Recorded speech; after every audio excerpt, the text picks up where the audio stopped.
G'day, guys. We're speaking with Luke from Melbourne Heavyweights, Jack the Stripper. How are you, mate? Thank you very much for speaking with me. I'm good, thanks, mate. Thanks for having us. Pleasure. So you guys are going to be kicking off your massive Australian tour tonight here in Adelaide. We're all pumped for it. How are you guys feeling? Fantastic. We're very excited. We're pretty. We've got a new song a couple of new songs to bring out to you guys. So we're been working tirelessly to get them ready. We're looking forward to bringing them out to you. Now, forgive me if I get the pronunciation of this title wrong, but it's the Nibiru? How do you say it? Nibiru. Nibiru. Yeah, I was looking it up before, and I thought, I don't want to get this one wrong, but I knew I would. So that's the song that you're bringing out here at the moment. You just released the film clip for it. It is a hell of a good film clip, man. You must be really proud of that one. Much. Yeah, we're really happy with how that turned out. Yeah. It's what inspired it? The basis for the lyrics is largely about it's sort of we're addressing disillusionment, we're addressing senses of despair that come when you're faced with so many issues that it just seems monolithic to try and handle all at once. Hence the constant reference to this idea of a alien planet that comes and smashes the shit out of this one. We figured we'd juxtapose that with the other motifs about night terrors, nightmares, and that kind of thing. There's a heavy theme throughout the album Raw Nerve of like motifs of outer space and of stuff like sleep paralysis, night terrors, and just general nasty bad things that go bump in the night. So we figured we wanted to we really want to exemplify that with our clip. Now, the intense sound that you guys are able to produce on your album is matched by your live shows. You're actually building your reputation as being one of the best live bands in Australia. What do you think separates you from the pack? We've always had the ethos of trying to make shows as extreme as possible, as interactive as possible. We're never content to sort of sit back and jam out our tracks. Even when we're practicing, we put we're not jumping all over the place every time we practice, but we put a massive onus on ourselves to get everything right, get it as tight as possible, and then try to display as much energy and strength as we can for the duration of that set. Absolutely. To go along with our general message. For sure. And people in Europe and Japan are going to have the chance to see this firsthand when you head over there this August and this September. Yeah, we're so stoked on that. Getting some fantastic opportunities playing with some band, like some of the festivals and lineups we're a part of in Europe and Japan are just absolutely phenomenal. Playing Brutal Assault, playing Rockstart, alongside these bands I grew up listening to, Behemoth, Misfits. We're winding up doing two festivals and a show in Slovenia with Parkway Drive. We're playing with Coffins in Japan, which is, to me, like an absolute bucket list kind of dream come true. I'm really stoked, in particular for these Japan shows where we were there last year and had a really good time and seemed to make a really big impact over there. Made a lot of friends, had a lot of people coming to the shows, going nuts and sort of showing us how it was done in terms of energy and movement.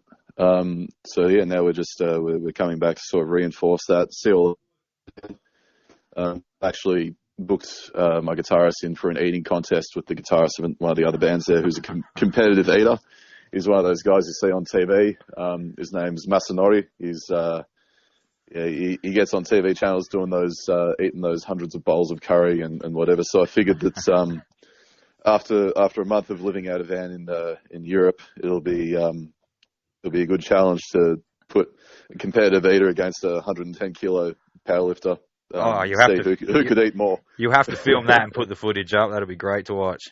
Oh, it's going to be so good. I'm coming up with all these extra games alongside it. Like I think I've declared that the other bands that are on the lineup for that night have have to take part 2. So I think we're all going to have a shot every time they finish a bowl of curry. And then once they hit about 10 bowls, I think it becomes 2 shots or something exponentially awful like that. So, oh man, so we might not ever see you guys again. Is that what you're trying to tell us? Yeah, this might be the last time you ever see us. Who knows? So once you're done in Japan, that'll be the end of the tour, the whole Raw Nerves album cycle, won't it?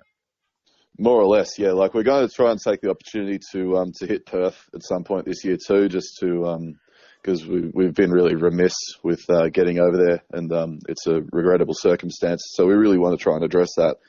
But yeah, once we get back, the primary focus is getting the new album finished. We're deep in the recording process at the moment.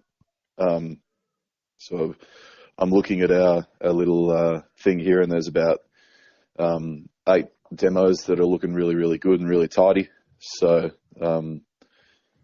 knowing us, it'll probably take a little bit more. We tend to take a little bit more time with our recording process than I've seen sort of other bands do, because we're really finicky and picky, and want to make sure that it's a nice cohesive piece as well. So that's going to be the focus for the rest of the year. And next year we'll be releasing that album, and then pushing it as hard as we can. So how would you say the new album's going to compare to Raw Nerve? The new works are a lot darker, thematically, musically and lyrically. They're addressing a lot more sort of the previous releases, our EP, Black Annis, and our album Raw Nerve. They were addressing topics, and they write all the lyrics based on sort of life events or anything of the like. So it's sort of this personal, intrinsic kind of journey, but I've made them a lot more figurative in the past. These songs are a lot more direct. And the songwriting and the craft that's gone behind it is, there's a lot more focus on melody, as well. I've been sent off to get singing lessons for a couple of years now. So, just behind the scenes and under wraps. So we've got a lot of different influences with this one. There's a lot more, see a lot more from anything between the Tara Teenage Riot to Typo Negative to Shining to Alice in Chains in there.